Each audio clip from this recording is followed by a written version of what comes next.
Hello viewers, আসসালামু আলাইকুম। কেমন আছেন সবাই?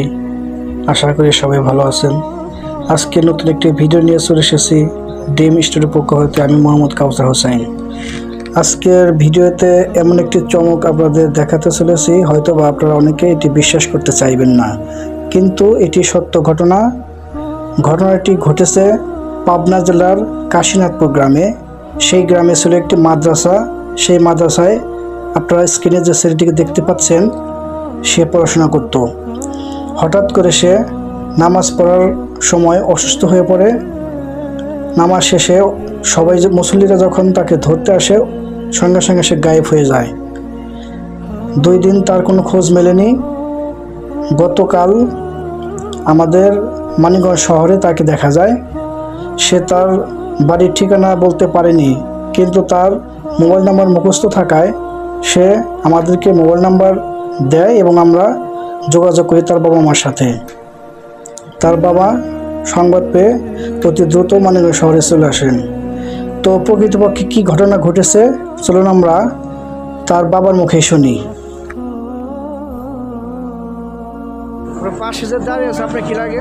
আমার ছেলে তো আমাদের এখানে আসছে মোটামুটি নামাজের সময় মনে হয়, জোহরের আগে আসছে।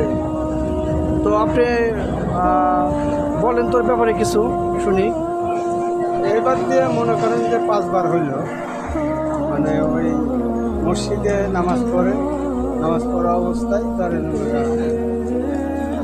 নিয়ে চলে কে ওর সাথে জেন আছে, বুঝছেন? এর মেলা কবিরাজ হুজুর দেখান হয়েছে, একে ই করতে পারে না, মানে ওর তাগার সেই ওর দেয় বল। কারণ বর্তমান কিন্তু কবিরাজিং করে পুরি এটা কবিরাজ।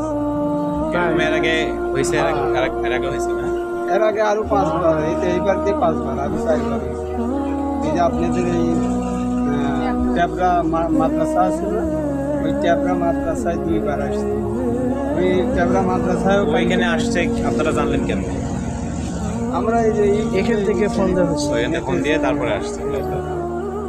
নেটের সাইডে কিছু আর বানানো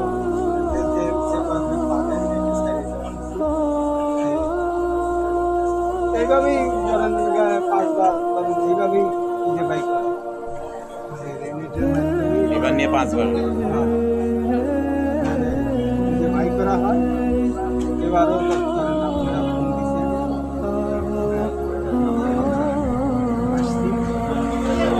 এই তো অবস্থা এখন। তাই ছেলে মনে করেন যে এই ছেলেটা এরকম হয়ে গেলে তো ধরুন আমার দাদা বাড়ি খাওয়া দাওয়া কি করেন আপনি? আমি রাজমিস্ত্রির কাছে। প্রিয় দর্শক, এটিকে কুসংস্কার বলে উড়িয়ে দেওয়ার মতো কিছু নেই। আসলে এরকম ঘটনা আমাদের জীবনে প্রতিনিয়ত ঘটতে পারে। কারণ কোরআনে সূরা জিন নামে একটা সূরা আছে। সেই সূরায় জিন সম্পর্কে বিস্তারিত বলা আছে। কাজেই যে কোনো সময় যে কেউ এই বিপদে পড়তে পারে। তাই আমাদেরকে সচেতন থাকতে হবে, যেন এই সমস্ত বিপদ আপদ হতে আমরা রক্ষা পাই। ধন্যবাদ সবাইকে ভিডিওটি দেখার জন্য। আর এই বাচ্চাটির জন্য সবাই দোয়া করবেন।